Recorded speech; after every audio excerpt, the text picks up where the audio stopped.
오늘 볼 말씀은 출애굽기 17장입니다. 출애굽기 17장 8절로 16절까지 말씀 함께 한 목소리로 읽습니다. 시작. 그때 아말렉이 와서 이스라엘과 르비딤에서 싸우니라. 모세가 여호수아에게 이르되 우리를 위하여 사람들을 택하여 나가서 아말렉과 싸우라. 내일 내가 하나님의 지팡이를 손에 잡고 산 꼭대기에 서리라. 여호수아가 모세의 말대로 행하여 아말렉과 싸우고 모세와 아론과 훌은 산 꼭대기에 올라가서 모세가 손을 들면 이스라엘이 이기고 손을 내리면 아말렉이 이기더니 모세의 팔이 피곤하며 그들이 돌을 가져다가 모세 아래에 놓아 그가 그 위에 앉게 하고 아론과 훌이 한 사람은 이쪽에서 한 사람은 저쪽에서 모세의 손을 붙들어 올렸더니 그 손이 해가 지도록 내려오지 아니한지라. 여호수아가 칼날로 아말렉과 그 백성을 쳐서 무찌르니라. 여호와께서 모세에게 이르시되 이것을 책에 기록하여 기념하게 하고 여호수아의 귀에 외워 들리라. 내가 아말렉을 없이 하여 천하에 기억도 못하게 하리라. 모세가 제단을 쌓고 그 이름을 여호와 니시라 하고 이르되 여호와께서 맹세하시기를 여호와가 아말렉과 더불어 대대로 싸우리라 하셨다 하였더라.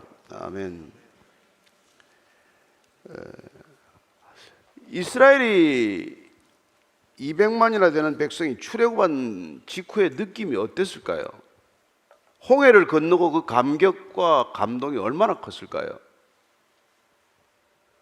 430년 노예 생활이 끝나고 자유민으로 신분이 바뀐다는 게 얼마나 놀라운 변화입니까?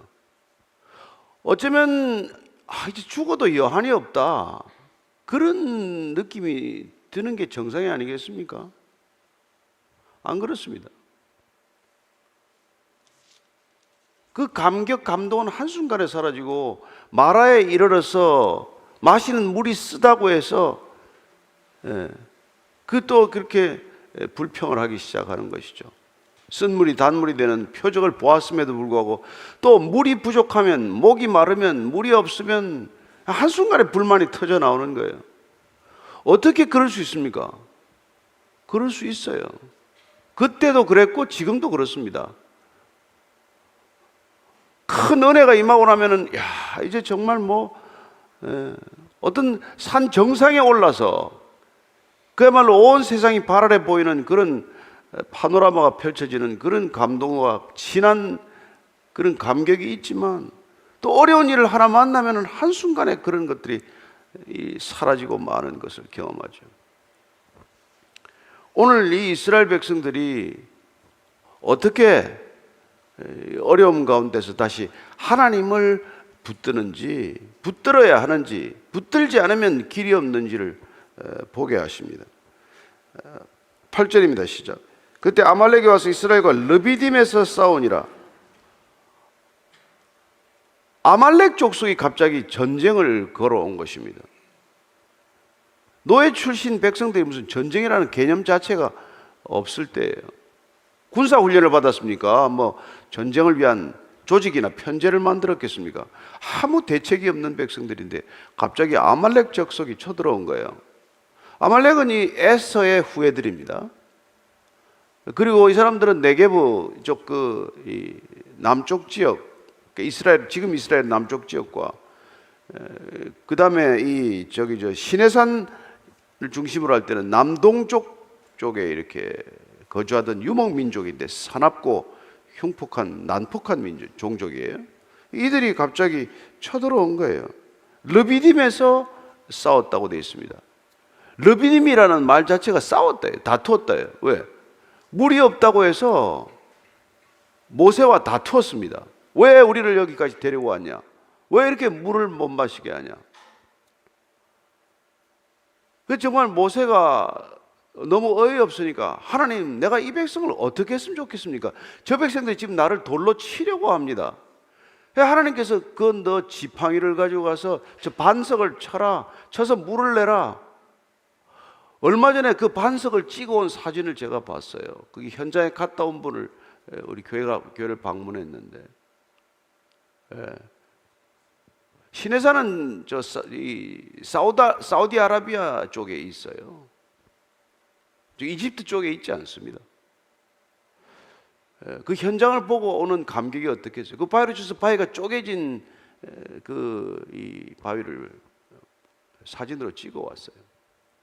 어쨌건 거기서 이게 여호와를 의심하고 모세와 다투었다고 해서 머리바라는 이름을 붙은 것입니다. 여기 르비딤이라고. 르비딤에서 이제 전쟁이 시작된 거예요. 그래서 9절입니다. 시작. 모세가 여호수아에게 이르되 우리를 위하여 사람들을 택하여 나가서 아말렉과 싸우라. 내일 내가 하나님의 지팡이를 손에 잡고 산 꼭대기에 서리라. 여호수아가 전면에 등장하는 장면이에요. 여호수아에게 지금 나가서 사람들을 골라서 싸울 만한 사람들을 며칠 골라가지고 나가서 싸워보라는 거예요. 전쟁이 지금 그렇게 시작이 된 겁니다. 아무 준비가 안 돼 있는데도. 여러분, 전쟁이란 아무 준비가 안 돼 있기 때문에 터지는 거 아닙니까? 전쟁이라는 건 철저히 대비할수록 전쟁이 안 나는 것이고, 전쟁은 아무 대비가 없으면 예상 밖으로 뜻밖의 터지는 것이고, 그게 전쟁의 역설이죠. 아, 평화다. 전쟁이 이제 뭐 더 있겠냐? 그럴 때 전쟁은 터지는 거 아닙니까? 그런데 지금 모세는 총사령관격인데 본인이 진두지휘를 해도 지금 전쟁이 이길까 말까 승산이 어려운 전쟁인데, 그러면 모든 일에 마법의 지팡이입니까? 이 지팡이만 있으면 모든 문제가 해결되는 걸까요? 도대체 이 지팡이는 뭡니까? 이 지팡이, 하나님의 지팡이라고 부르는 이 지팡이, 여러분 한번 상상을 해보십시오. 이 지팡이가 어떤 지팡이길래 하나님께서 그걸 들고 지금 산 꼭대기에 올라가라고 그런 거예요. 이 지팡이는 플러그예요. 플러그. 이 지팡이와 하나님과 연결시키라는 거예요. 여러분, 기도는 하나님께 연결되는 플러그의 역할을 하는 겁니다.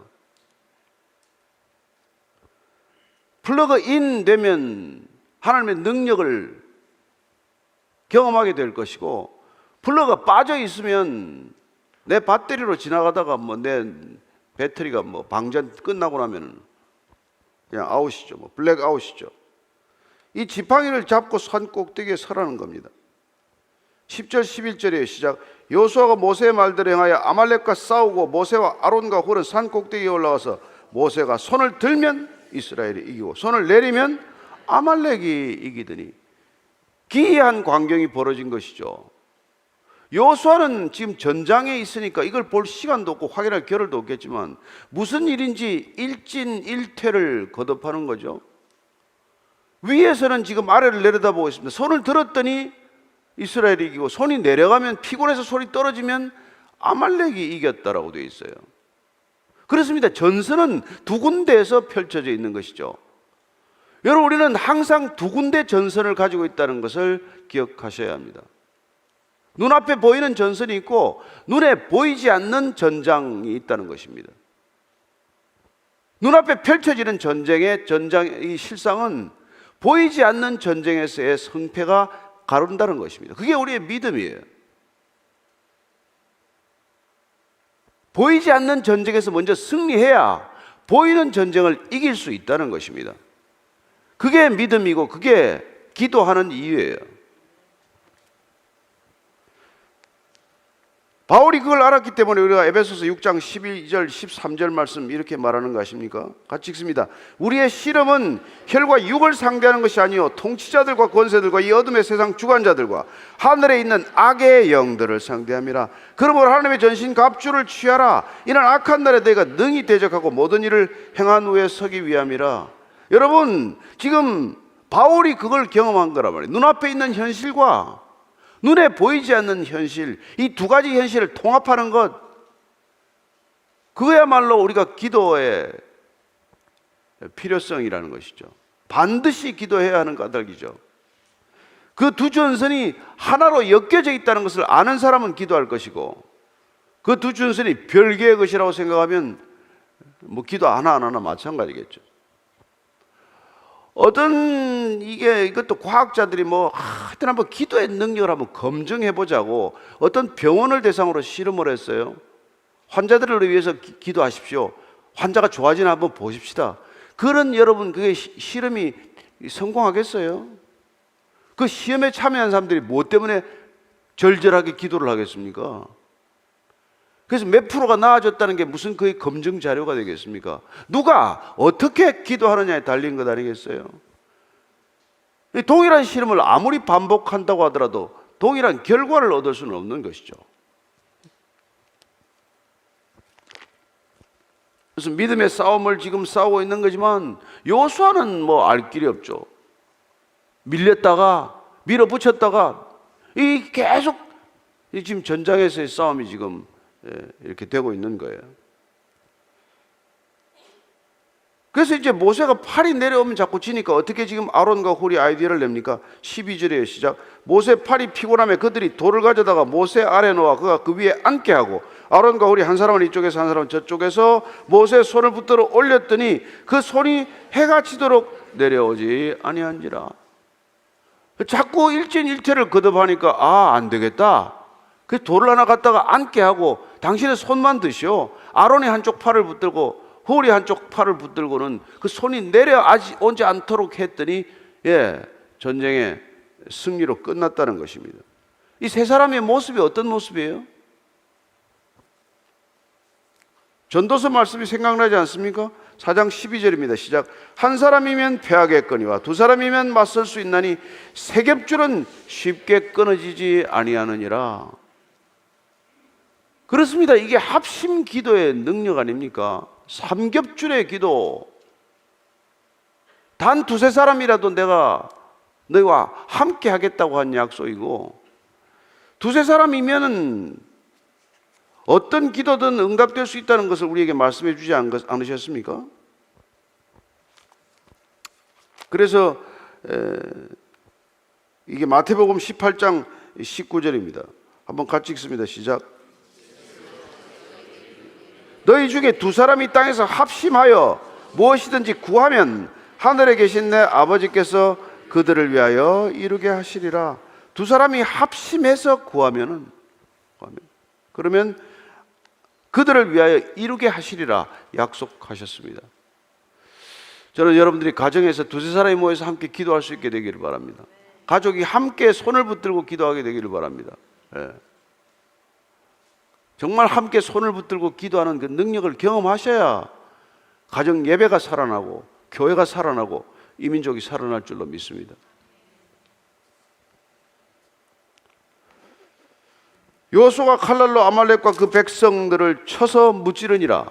지금 이 기록은 여호수아가 전쟁에서 승리했다고 기록하고 있습니다.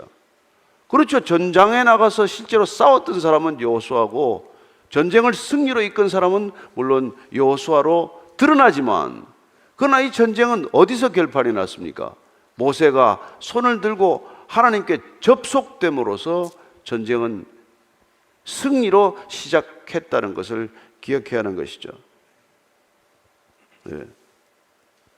따라서 우리는 이 전쟁이 하나님께 속한 전쟁이었다는 것을 알게 됩니다. 전쟁이 난 시기도 우리가 한번 생각해 볼 필요가 있어요. 하필 그때 이스라엘 백성들이 모세와 다투었을 때, 르비딤에서 다투었을 때, 또한 그들이 여호와가 계신가 과연 안 계신가를 의심했을 때 하나님께서는 전쟁이 발발하도록 내어버려 두셨다는 것이죠. 기껏 출애굽시켜가지고 바로의 군대를 홍해 수장하고 왜 이 백성들에게 다시 전쟁을 경험하게 하는 것입니까? 이 일을 통해서 하나님은 무슨 의도를 가지고 계신 걸까요? 우리는 그 의도에도 한번 깊이 묵상할 필요가 있는 것이죠.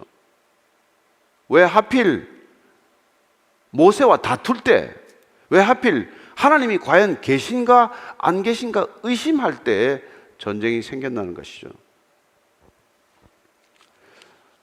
오늘 우리가 읽은 이 출애굽기는 여호수아가 마치 전쟁을 승리로 이끈 주도적 역할을 한 것으로 되어 있지만, 그러나 사실 여호수아가 한 일이 무엇이겠습니까? 여호수아의 이름은 여호와께서 구원하신다. 여호수아, 예수와 예수 같은 이름이죠.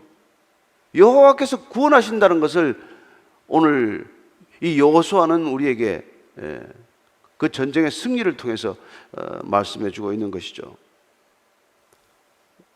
사도 바울이 그런 승리를 경험했기 때문에 그런 고린도전서 15장 10절 이렇게 말합니다. 같이 읽습니다. 시작. 그러나 내가 나 된 것은 하나님의 은혜로 된 것이니 내게 주신 그의 은혜가 헛되지 아니하여 내가 모든 사도보다 더 많이 수고하였으나 내가 한 것이 아니요 오직 나와 함께 하신 하나님의 은혜로다. 사실 우리가 그 이면의 전선, 후방의 전선, 보이지 않는 전선, 그 전선의 승리가 먼저 이게 담보되었기 때문에 우리가 이렇게 승리가 주어졌다는 것을 알면 자랑할 일은 없는 것이죠. 나의 나 된 것은 오직 하나님의 은혜다. 이걸 고백하게 되는 것입니다. 그래서 기도하는 사람은, 기도로 승리한 사람은 교만할 일도 자만할 일도 없는 것이죠. 그래서 우리가 잘 아는 대로 다윗은 하나님께서 모든 승리를 가져다 주셨다는 것을 그는 알지 않습니까?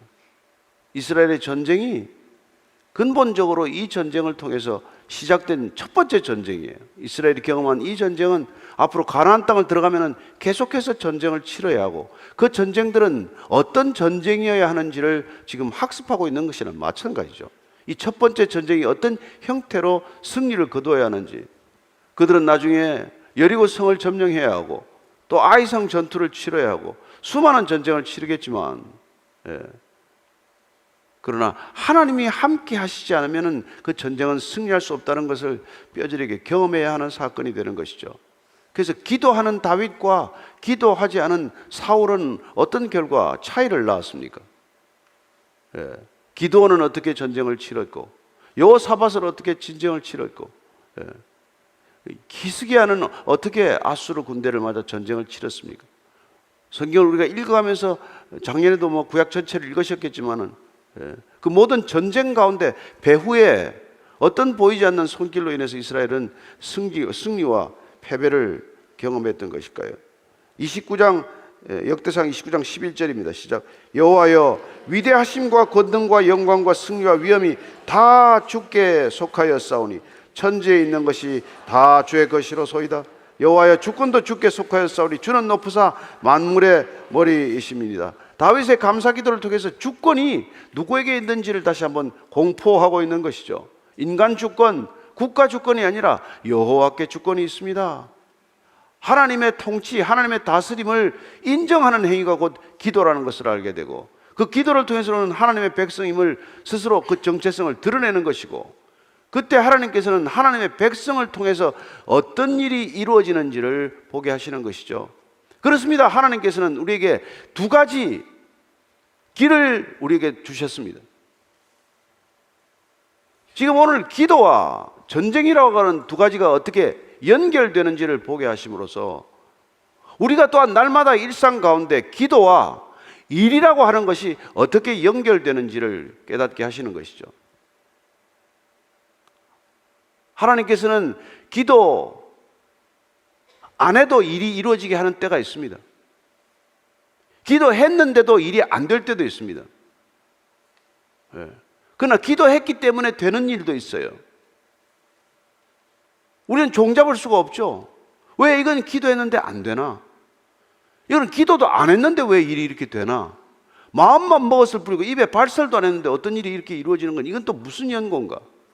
그런 여러 가지 우리가 경우에 변수를 갖고 있지만, 그러나 파스칼은 정확하게 우리가 기도해야 하는 목적, 기도가 가지고 있는 놀라운 하나님의 의도를 이렇게 우리에게 알려주고 있습니다.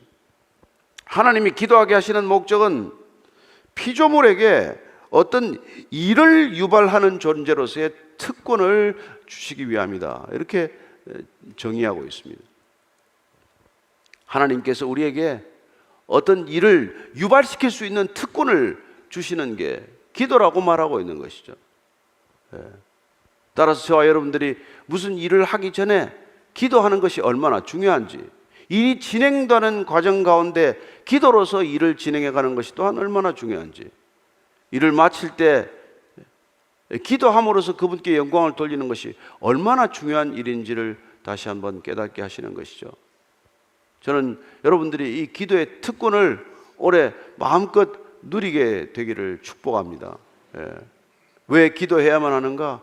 여러분, 기도하지 않으면 안 일어나는 일이, 기도하기 때문에 그 일이 일어날 수 있는 특권, 그 특권을 우리에게 주셨다는 것이죠.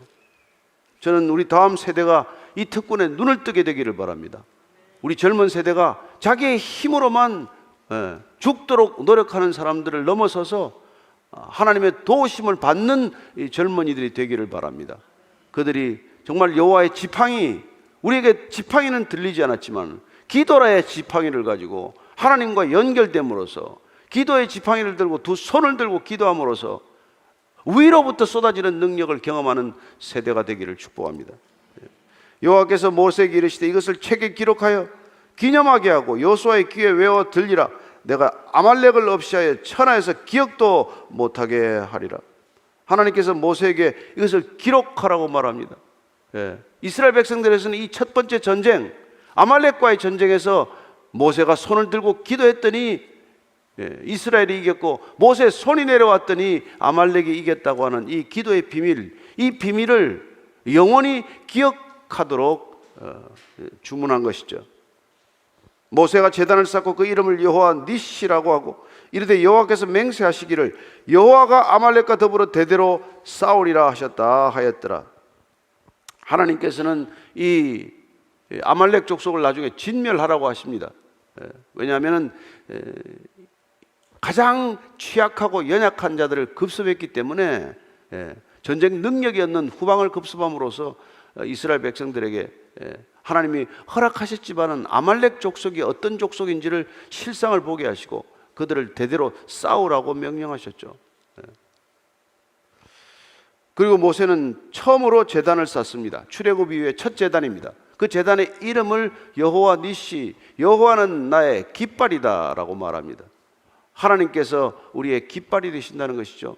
깃발이란 우리의 정체성, 우리가 군대에서 깃발을 들면 그 군대가 어떤 군대인지를 드러내는 것처럼 여호와가 우리의 깃발이다. 우리는 여호와를 위한 전쟁을 치는 것이다.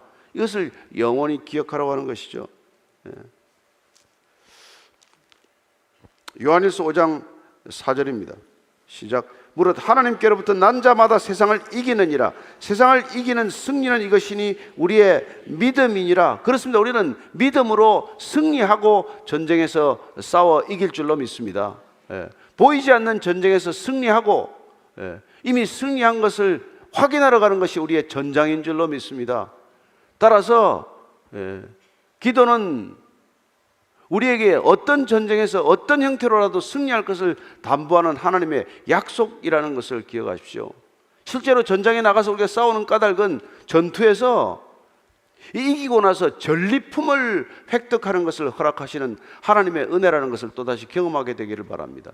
전쟁은 이미 이겼고 전투에서 승리하여서 전리품을 수거하는 일이 우리의 눈에 보이는 전쟁이요.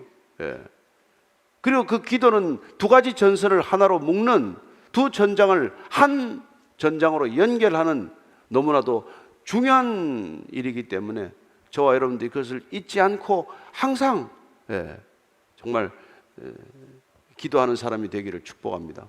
왜 기도해야만 합니까? 주님께서 우리에게 기도해야 일어나는 일을 보이게 하시기 때문이죠. 또 그럼에도 불구하고 우리는 기도가 왜 응답되지 않았다고 생각합니까? 여러분, 응답되지 않은 것이 아니라 그것은 하나님께서 우리가 올려드린 기도가 그 기도는 해서는 안 되는 기도이기 때문에 응답 안 하는 거라고 믿으시기 바랍니다. 여러분, 하나님의 침묵도 응답이요, 하나님의 거절도 응답이요, 하나님의 기다리게 하심도 기도의 응답이라는 것을 믿고 기도하시게 되기를 바랍니다. 우리가 원하는 대로 기도했더라면 여러분, 이 세상은 벌써 멸망했다는 거 아십니까? 혹시? 인간이 기도한 걸 다 들어주셨으면 이 세상은 훨씬 이 지금 우리가 살고 있는 보다 지옥을 만들었을 거라는 것을 혹시 아십니까? 모르십니까? 정말 모르십니까? 저는 저와 여러분들이 기도하는 것 중에 많은 기도가 응답되지 않는 것을 압니다. 그러나 그 기도가 하나님께서 원하시는 전쟁의 기도가 아니라 우리 개인적인 욕심을 위한 기도라면 하나님께서 안 들어주셨어야 마땅한 일이고, 주님의 뜻에 합당한 기도라면 우리는 이미 기도에 앉는 순간 하나님께서 약속하신 전쟁에 참여하는 특권을 누리고 있을 뿐이라는 것을 다시 한번 확인하시게 되기를 축복합니다. 오늘 우리가 다시 한번 말씀을 따라 기도할 때 하나님 정말 우리의 손이 내려오지 않게 하소서. 우리의 지팡이가 모세가 들었던 여호와의 지팡이가 우리의 기도가 되게 하시고 이 기도가 모세의 여호와의 지팡이와 같은 역할을 하게 하셔서 하나님 우리가 종일 쉬지 않고 기도할 수 있는 기도의 사람들 되게 해 주옵소서. 같이 한번 기도하겠습니다. 하나님 아버지, 쉬지 않고 기도하라고 말씀하셨습니다. 어떻게 해야 쉬지 않고 기도하는 것입니까? 어떻게 해야 우리의 두 손이 내려오지 않고 기도하는 것입니까? 어떻게 해야 우리의 일과 기도가 하나가 될 수 있습니까? 주님, 우리의 온 마음과 뜻과 정성이 하나님께로 집중되기를 원합니다. 하나님께 모든 생각이 고립하여져 있게 하시고 방향이 하나님께로 향하게 되게 하시고 우리의 모든 일상들이 하나님을 초점으로 살아가는 일상이 되게 하셔서 하나님 늘 손을 들고 살아가는 인생, 늘 기도로 연결되어 있는 인생, 늘 기도로 하나님께 플러그인 되어 있는 인생들 되게 해 주옵소서. 하나님, 이 시대 모든 교회가 하나님께 접속되어 있기를 원합니다.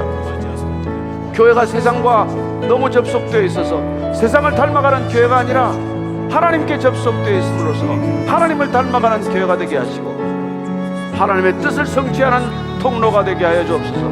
아침마다 주의 인자와 성실을 믿고 나와서 기도하는 모든 기도의 사람들, 하나님 제 뜻을 구하는 기도가 아니라 제 뜻을 꺾는 기도가 되게 하시고 하나님의 뜻을 갈망하는 기도가 되게 하시고 목마른 사슴이 시냇물을 찾아 헤매듯이 하나님을 추구하는 기도가 되게 하여 주옵소서. 하나님과의 친밀감을 더하는 기도가 되게 하시고 하나님을 더 알아가는 기도가 되게 하시고 하나님을 더 사랑하는 기도가 되게 하여 주시옵소서. 하나님, 그 기도를 통해서 우리가 다시 한번 주께로 나아갈 줄로 믿습니다. 주님, 우리의 기도가 하나님을 더 기쁘시게 하는 기도가 되기를 원합니다. 하나님, 우리의 기도를 통변하셔서 우리의 기도가 초점을 잃어버릴 때 초점을 맞춰주시고 방향이 틀어질 때 방향을 돌려주셔서 하나님께서 기도하라고 하신 그 기도의 방향으로 우리의 기도가 달려가게 하여 주옵소서. 하나님, 그리하여 주님께서 응답하시는 것이 기쁨이 되게 하시고 주님께서 응답하신 것을 기쁨으로 바라보는 우리의 기도의 자리가 되게 하여 주시옵소서. 오늘 두 번째로 우리가 이 나라 이 민족을 위해 기도할 때 하나님, 이 땅의 언론을 위하여 기도하기를 원합니다. 하나님, 언론이 어떤 개인의 탐욕과 욕망을 추구하는 수단이 되지 않게 하시고 어떤 정파의 이익을 대변하지 않게 하시고 이 땅에 하나님의 공의와 정의가 흘러가듯 강물이 흘러가듯 흘러가는 수로가 되게 하여 주옵소서. 하나님, 언론이 이 시대에 참으로 중요한 역할을 감당하고 있어야 마땅할 터인데 하나님, 언론이 정말 제 위치에서 벗어나서 사사로운 이익을 추구하고 사사로운 목적과 탐욕을 추구하는 수단이 되지 않도록 주님 긍휼을 베풀어 주옵소서. 특별히 언론인들 한 사람 한 사람 주께서 정말 성령의 기름을 부으셔서 거듭난 사람 되게 하셔서 하나님 나라의 가치와 기준과 관점을 가지고 그 언론을 다루는 사람들 되게 하여 주옵소서. 한번 우리가 언론을 위하여 한번 같이 기도하겠습니다. 하나님 아버지, 주님, 이 땅에 수많은 언론들이 있습니다. 갈수록 더 많은 언론이 이 땅에 존재하게 되었습니다. 하나님, 프린트 미디어도 있고 전파 미디어도 있고 공중파도 있고 인터넷도 있고 디지털도 있고 SNS도 있고 수많은 언론들이 지금 탄생하고 있습니다. 한 사람 한 사람들이 다 언론의 역할을 감당하고 있습니다. 모든 사람들이 언론인의 역할을 감당하는 시대가 되고 말았습니다. 하나님, 사사로운 이익을 추구하는 데 몰두하지 않게 하시고 사익을 추구하는 데 이 모든 것들을 동원하지 않게 하셔서 하나님, 사회를 더 혼란스럽게 하지 않게 하시고 이 땅에 진실한 정보가 흘러가게 하시고 진실된 보도가 있게 하시고 이 땅의 기준을 바로 세우는 언론이 되게 하여 주옵소서. 정파와 어떤 정당의 이익을 대변하는 언론이 아니라 어떤 집단의 이익을 대변하는 언론이 아니라 하나님, 온 국민 나라와 민족을 대변하는 언론 될 수 있도록 주님, 언론인들을 깨어나게 하시고 언론인들이 바로 서게 하시고 언론인들이 진실로 주 앞에서 정직과 진실을 겸비하게 하여 주옵소서. 하나님, 저들을 통해서 이 땅에 참된 언론의 집행이 펼쳐지게 하여 주옵소서. 주님, 언론을 통해서 이 나라가 정말 안정되기를 원합니다. 더욱더 혼란스럽게 몰아가는 언론이 아니라 사람들을 죽음에 이르게 하고 사람들을 낙심하게 하고 무책임한 보도로 인해서 진실과는 거리감은 거짓된 것들을 통해서 하나님, 수많은 사람들이 피해를 당하는 그런 언론이 아니라 하나님, 억울함이 없고 거짓된 것들이 가려지고 분별되고 하나님 옳은 것들, 바른 것들의 기준이 세워지는 그런 언론의 중추적 역할과 사명을 언론인들이 잘 감당하게 하여 주옵소서. 이 땅에 언론인들이 주어진 권한이 어떤 권한인지를 알게 하시고 어떤 역할을 감당해야 시대적 소명을 다하는 것인지 깨닫게 하셔서 하나님 저들이 주 앞에서 정직하고 정말 주님께서 착하고 충성된 종으로 받아줄 수 있는 그런 언론인들 되게 하여 주옵소서. 하나님 이 땅에 그 언론이 그 역할을 다할 때 우리가 정말 교회도 교회적 사명을 다할 줄로 믿습니다. 교회 적대적인 언론이 아니라 교회와도 화목할 수 있는 언론 되게 하시고 하나님 어떤 특정 종교에 대해서 편향된 관점을 가지지 않도록 주님 역사하여 주시옵소서. 들어주시옵소서. 오늘 마지막으로 열방을 위하여 기도할 때는 오늘 베트남과 태국을 놓고 기도하기를 원합니다. 태국에는 여전히 미성년자들 매매와 성매매가 횡행하고 있습니다. 하나님 그 땅에 종교의 이름으로 다시 한번 교회들이 어려움을 겪고도 있습니다. 선교사님들을 지켜주시고 그 땅에 하여튼 도덕적 윤리적 무너진 기준들이 하나님의 공의로 회복될 수 있게 하여 주옵소서. 베트남이 국가 민족주의에 함몰되고 있습니다. 민족적 자부심은 크지만 하나님 나라에 대한 정의를 새롭게 하시고 공산 정권에 핍박받는 교회들을 지켜주시고 하나님 선교사들을 보호해 주셔서 베트남이 정말 그냥 국가로 흥황하는 국가로서만이 아니라 하나님 나라의 기준을 세워가는 나라와 민족 되게 해 주옵소서. 한번 이 두 나라를 가슴에 품고 기도하겠습니다. 하나님 아버지, 지금 태국을 위하여 기도합니다. 오래된 나라입니다. 민족적 자부심이 큰 나라입니다.